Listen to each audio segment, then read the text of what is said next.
Sahe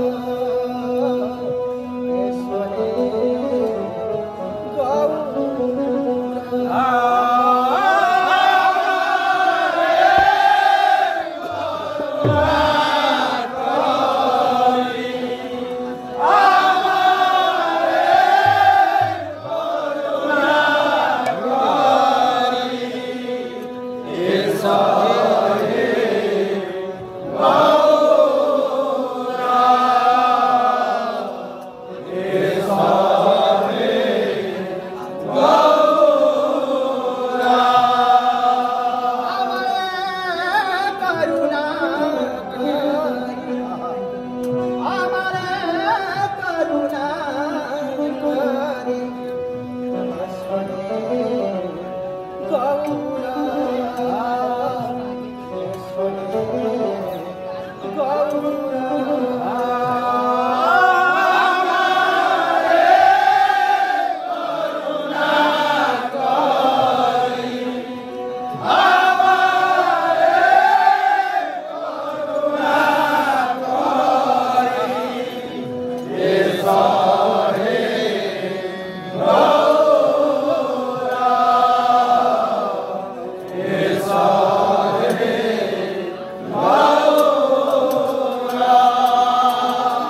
महाराज हमको मना कर छोटी पैसा दिए हमारी माफ कर दे दमा এটা আমার মহারাজাঙ্কর নির্দেশ আজ্ঞা দয়াল গৌর হরি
भगवान मंगल करूं बोले आनंदे गवार